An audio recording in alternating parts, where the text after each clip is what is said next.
Hello everyone, my name is Ivaylo Pashov. Today we will talk about modern event-driven systems and see how we can apply them in practice. So we'll first start with the main concepts of event-driven systems and why we need them. You know, modern system requirements are changing constantly, and modern software becomes highly integrated across enterprises, and business needs to support innovation in order to be competitive and even survive. So nowadays we have requirements for systems to be highly available, being real-time. They need to scale globally across multiple countries, across millions of users. So event-driven systems is a way to achieve all these kind of requirements, which we'll discuss a bit later in our talk today. Especially event-driven systems are used in cases whereby we need to apply analytics and machine learning in integrating mobile and IoT, of course monitoring, real-time and fraud detection. When we have like some interactive web and embedded devices, unfortunately these are out of scope of today's talk. So when we talk about event-driven, we'll mostly discuss integration that is happening between different components inside a distributed system. Usually an event is created as part of something that happened, like a mouse click or even a hardware interrupt that occurred and being recognized by a process, by a software. And then we usually listeners register them to the source and receive these events. But events are usually carried in event-driven systems over messages that allow inter-process communication. And a message is a means of exchanging information between different processes, whereby we just have an addressable recipient.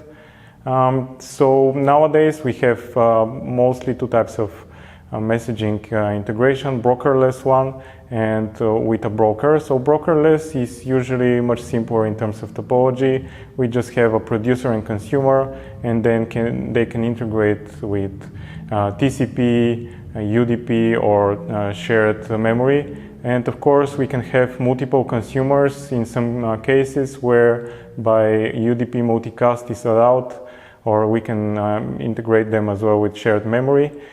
Such kind of libraries are, for examples, are ZeroMQ or Aaron, and this kind of brokerless messaging tends to be very low latency oriented, and because of lack of mediators and because of low level optimizations. However, more often they are not very suitable for the cloud, just because they have very specific deployment requirements. For example, UDP multicast might not be allowed in public clouds. Nowadays we also have other integration protocols like RSocket or Socket.io. They're especially intended for peer-to-peer communication. And the good part here is scalability is improved because we are just transferring this kind of concern to networking level. But with message brokers we can achieve much more, and they can solve a wider variety of problems. In our case, we just have a broker that decouples producers from consumers, serving as a mediator, and a broker can do lots of stuff, like for example publish subscribe. It can just broadcast single message to multiple consumers, so each of them can receive the same copy. We can, of course, utilize queuing, whereby competitive consumers are load balanced by the broker. They just get their own parts of the messages inside a queue channel. And even routing, whereby the producer is not aware of where the messages would be sent. And this is something that the broker is interested in, so it can route messages to different consumers based on some message headers. Example of message brokers are nowadays the most popular ones are RabbitMQ, ActiveMQ, for example, NUTS. Of course, on the cloud we have also message brokers like AWS SQS, and a part of what we already listed here.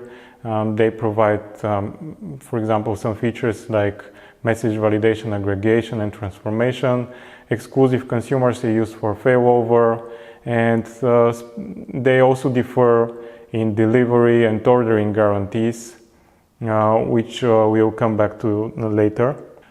From then on, at later point, there's another concept that evolved, the distributed locks. The idea here is very simple.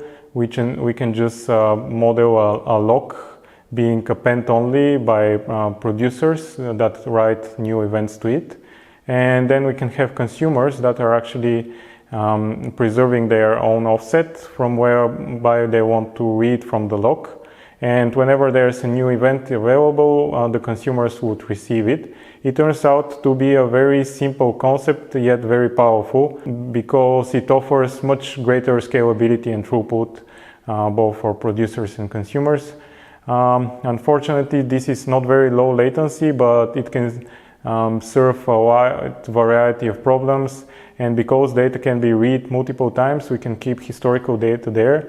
And this is very powerful in modern, highly integrated software. Usually these distributed locks offer very high availability and reliability, as we'll see later. This, for example, Kafka or Pulsar on the cloud, Google Cloud, PubSub, or Amazon Kinesis are specific examples for this kind of distributed locks that can serve as a message broker use case scenario. And on top of this kind of distributed locks, nowadays we have stream processing platforms and frameworks. The idea here is very simple. We can create a platform that can be coded in very high level. It can consume streams in real time and produce other streams again in real time. This way we can code in very high level how we can process data. And lots of big data solutions nowadays are used to build such kind of solutions using stream processing framework. For example, such kind of transformations that can be applied would be stateless one, like map filtering of events. But of course, we can apply much complex transformations that are stateful, like joining multiple streams into single one, or windowing, whereby emitted events are just aggregated for a specific window in time and then broadcasted to the new stream. There's also a wide variety of stream processing platforms nowadays. They vary between their deployment options, how they are declared, like how the processing is being configured or declared via code with APIs or some kind of configurations. We can also adjust micro-batching or event-by-event processing respectively for high throughput or low latency. They even provide SQL-like definitions and can integrate with database sources files. Of course, they also differ in guaranteed delivery, which we'll come to later.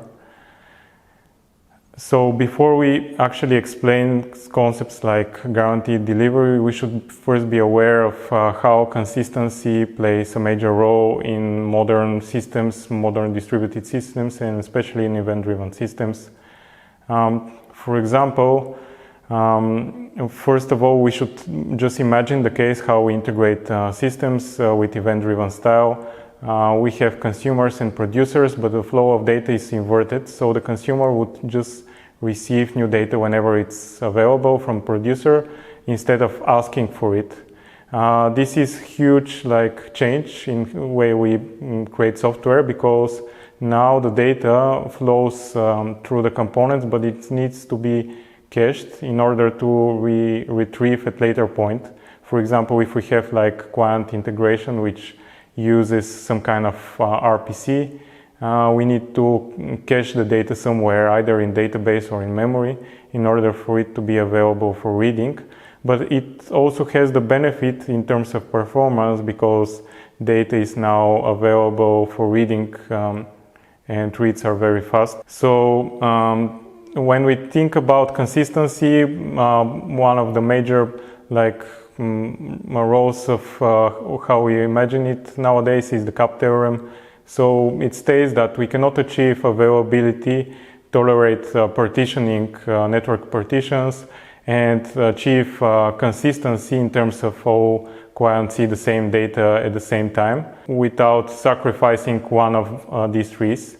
And in event-driven system, we usually tend to build systems that are eventually consistent, but they offer much higher availability, meaning that the function of the software could be executed even if not working on the latest information.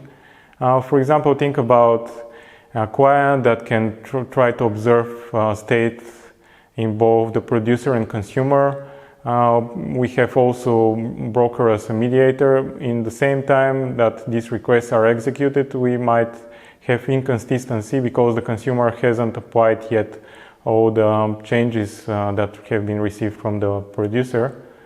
But this kind of model is very performant just because if we have, for example, a broker and it would degrade much better compared to RPC style when there's a lot of writes, just because a slow consumer would be protected by the broker from spikes in the load, and it can tolerate much better such kind of oversaturation coming from fast producers.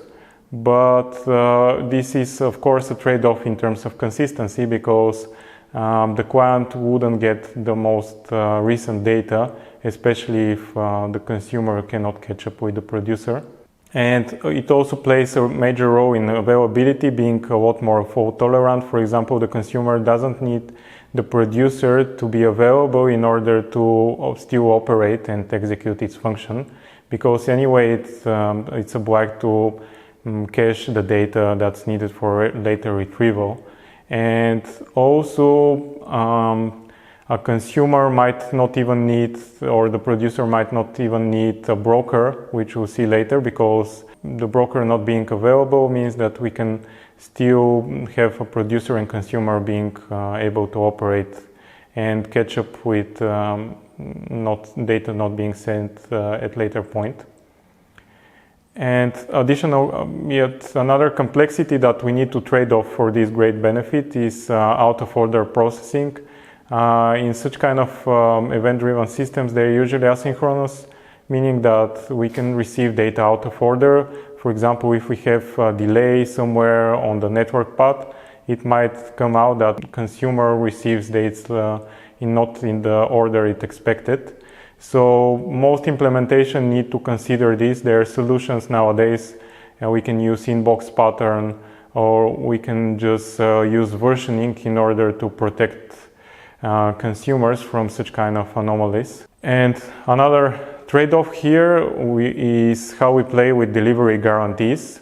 Ideally, a message produced from producer and sent to consumer can fail anywhere at any point, either in producer before it's sent, or somewhere on the line being sent in the broker, or even when processed by the consumer. So nowadays we have this kind of delivery guarantees, at most once, at least once, exactly once. They usually involve state. In the very simple case, it's very fast and cheap, where we don't have a guaranteed delivery of messages, but it's not reliable. If we want to have at least once delivery guarantee, the consumer might receive a message more than once. This is usually okay. We can protect ourselves from consumer perspective by using patterns like idempotent processing or inbox deduplication, and the producer state would just retry until the message is successfully delivered. For exactly once, we also need to have this kind of inbox pattern for sure. So one of the most applicable scenarios for event-driven is actually combining these architectural styles, event-driven and microservices. The great thing about microservices, again, this kind of inverted flow, which means that each microservice can operate its own logic. and doesn't need to query other services to maintain the logic usually. And what is more is that services can replicate the data they need from other services and execute their own workflows. Also, this is great for local development. You don't need to run huge amount of services in order to execute some kind of business workflow. You just need a broker and a single service you can focus on. And microservices is all about encapsulation, just because we can have different teams working on different microservices, so they all need to be independent. Nowadays, this is achievable using domain-driven design, but it turns out some process needs some integrations between services, and it comes out that standard messaging is still not great, but if we use stream processing with Kafka, this is great for us because we can we read historical data. For example, we can add the publisher changes before the consumer is ready to receive them, and then the consumer can read the historical data and catch up.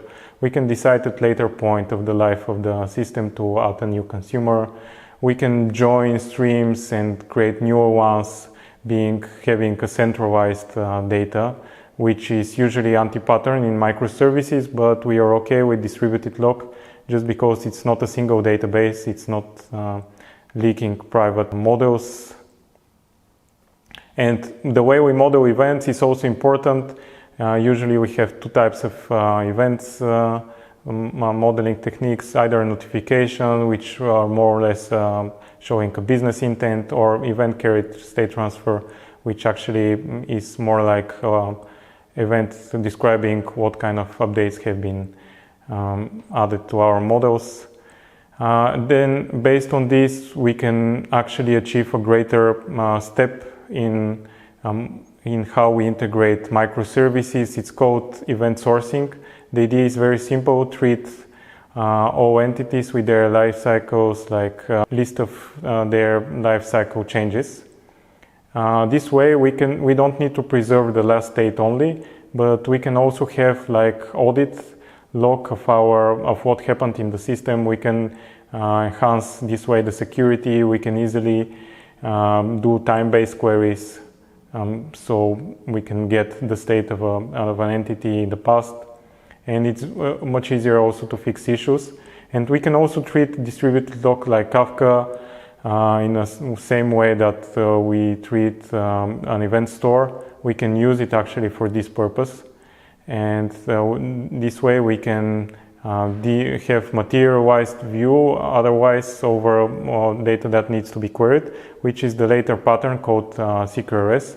So it tries to solve the idea how when we use event sourcing, how we get the data in some state that could be easily queried by clients. So we don't, having the event store, we can reconstruct an entity in multiple ways. And that's brilliant because we can have, for example, Elasticsearch to query the data in a way that we can do a full text search, for example, in the browser, or we can have like Neo4j, which is a graph-oriented database, especially for social networks interactivity and so on. We can even populate caches based on events that have been published from services that own the data. So now we come back to the business workflows and the single writer principles. So here we have each microservice encapsulating its own workflow with its own models, and these models are actually replicated over other services, and based on them they can manage the data by using what has been already replicated. Usually most systems tolerate this kind of consistency. However, if we need something more complex, we need to deal with distributed transactions on application level, which is also possible with event-driven systems. But they're much more complex to implement, and they're out of scope of what we'll discuss today. And of course, we can even treat databases as a stream of events, just because each transactional database nowadays has a so-called transaction log or journal. So this is where all the changes are being written ahead before they are normalized in indexes, and usually we can subscribe to these changes and grab them. We can export them to like distributed log like Kafka, and stronger microservices can use these kind of events to reconstruct the models in a new way, whatever it would be needed to be used in the new microservices systems. And the great thing is we can operate the new microservices together with the old ones seamlessly, and if we decide to disable it, we can just stop the monolith functionality and switch to the newer microservices by keeping all data in sync. And event-driven is also changing other aspects of software that we build today, like web and mobile. Think about, for example, real-time updates that we want to receive, like dashboards or stock prices being updated on our screens. So this kind of data is changing very often. It's usually very convenient to have this kind of data being sent as in an event-driven way. And we can build architectures based on combining server-sent events or HTTP long polling techniques with long-lived HTTP connections to our application servers that are serving as mediators in the backend. And the application server could easily read from a streaming platform or a distributed log to catch up with historical data, sending it to devices that have fallen behind. And also this can seamlessly work for offline mode, just because the devices would always receive the latest data whenever it's available. So if an application needs to operate offline, it would have all the data that it needs at disposal. In similar fashion, we can implement web push mechanism to broadcast any notifications to mobile devices or to in-web browser. And event-driven is also great if we want to build some kind of real-time interaction between users. Think about multiplayer games, think about collaboration tools like Google Docs, think about chat.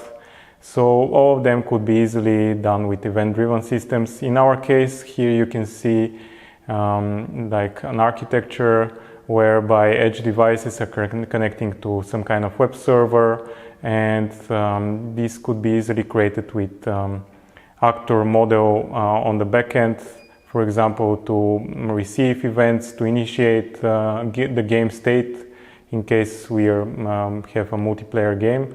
And players can just send as events their actions.